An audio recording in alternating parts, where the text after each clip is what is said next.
And now we are. Big guy here. Okay, so this is what happens sometimes when people have really thick scarring, especially in the back of the hand. I like to use paper tape. Now, one of the reasons why I really like paper tape is because it's affordable, it's easy to find. I mean, compared to silicone. You know, silicone pads are pretty expensive. They're hard to find, and over joints, they don't always stay really well, right? So what you want is, you know, you want him to be able to move as much as possible. So if he's moving, that silicone pad is gonna just kind of like pop off, right? So what we want is we want to try to soften this scar. Like, look how adhered this scar is. I mean, it is just stuck. I mean, it's like loose down here, stuck right here, in all directions, really hard, right? I mean, he's got some adhesions over here. If you don't recognize his hand, he had this massive big open wound here, and so he's got a lot of scarring, deep scarring inside. His flexor tendons are adhered. So go ahead and make a fist, Jerry. Go. See, they're pretty adhered, but we've got great passive motion. So we still have, we're still trying to get some better motion before they go it back in and do a secondary surgery, which would be a tenolysis, to kind of clean up all that scar and tug on those tendons a little bit, make sure it's moving. In the meantime, since we have 2 scars to deal with, we've got this one, which, you know, we're working on, but this one, what can we do to work on it without working on it, right?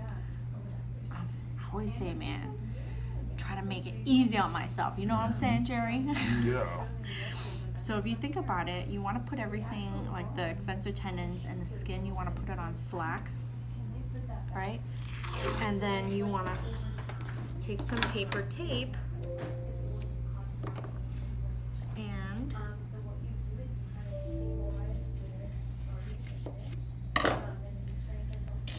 what we're going to do is we're going to tape it. So we're going to go from the top. We're going to put everything into extension. All right. And we can keep it long. Like, it doesn't matter how long. It actually could stop right about here, but I cut it long, so I'm going to keep it long. And what I like to do is I like to double it. Actually, I'm going to cut right here. And then I'm going to come around this here, just so I can anchor it down.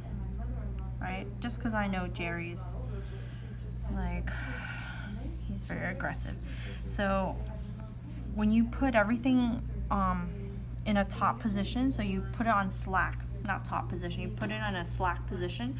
So now you put it here, the extensor tendons are going to be shortened, the skin is going to be shortened, and then you're going to tape it down. And I always like to do 2 layers, and I like to either crisscross or overlap 50%, so that every single time he goes to make a fist, it's going to pull on that scar for you. So it's doing that scar massage, that scar mobilization for you, right? So go ahead and try to make a fist, and then open, and then make a fist, and then open. Do you feel it?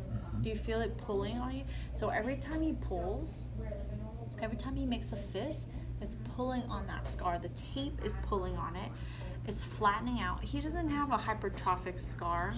Like, it's not, yeah, because I'm pulling it. So I'm just using the tape to be more aggressive, right? So if I hold the tape on both ends, I can push on it and it's gonna pull. It's gonna be more aggressive. So I don't have to, like, I don't have to break my fingers on your hand, you know, and like really working on this scar. Yeah. The tape is gonna do it. A great thing about the tape is you can wear, now it's gonna come off on the ends, it's fine, it's no big deal, because you're taking the tape and you're pulling and pulling and pulling, right? So I don't really care. Like, normally what I do is I'll put it on and I won't mess around with it for like just a few minutes so that it can really get in there and like stick to your skin. The skin's gotta be dry. You gotta have dry, ashy skin like Jerry has, and the tape is gonna stick. Stick real good. Real good. And then No problem. Yeah, no problem. So you're gonna make a fist, Jerry. There you go. And then up and then down. So the great thing about the paper tape, Jerry, because Jerry's very active. Like his wife's got him running around, cutting flowers, doing shit for her. She's snitching. So his hands are really busy all day. And the great thing about the paper tape is you can just leave it on for an hour or 2 hours. And while you're using your hand, it's going to just gently pull on the tape. I mean, it's going to gently pull on the scarf for you, so you don't have to work that hard, right? So yeah, so while you're doing stuff, it's going to be helping you soften the scar a little bit. All you have to do to take it off is to take it, just to peel it off, so like in the direction of the hair, so that you don't wax your skin. But the great thing about paper tape is it's not too abrasive to the skin, and this is one of the reasons why this paper tape works better than any other tape. Like, don't try this with Scotch tape or duct tape or transport tape or silk tape or like all those other. Paper tape is the best for the skin because it's not abrasive. It comes off really easy. It's only meant to stay on for an hour or 2 hours. And if your skin is a little bit more sensitive, then just wash your hands with soap and water, and then the tape will just peel off by, like a lot more easily. But you can wear it throughout the day. You can do it as much as you want, as much as your skin allows you to do.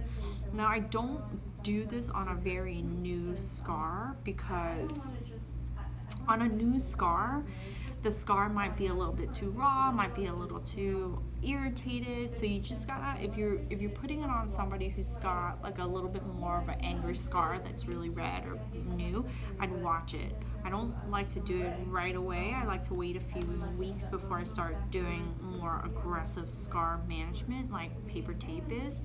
But it really can help someone manage their scar better at home without having to constantly work on it. That's one of the reasons why I love paper tape.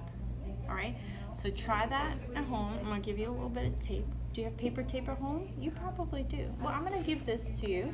I might have a little bit. Well, this is only a little bit.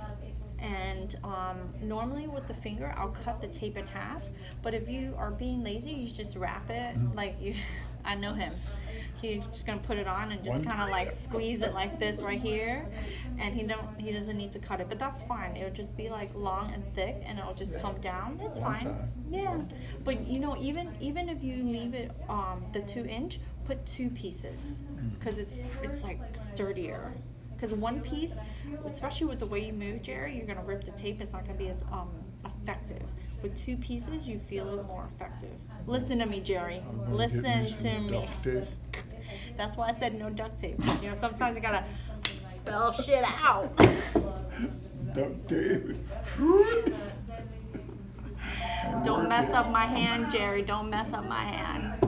I tell everybody, because of you all, this hand looks great, man. I know, it does. Man. All right, Jerry, we're done. All right. Yeah.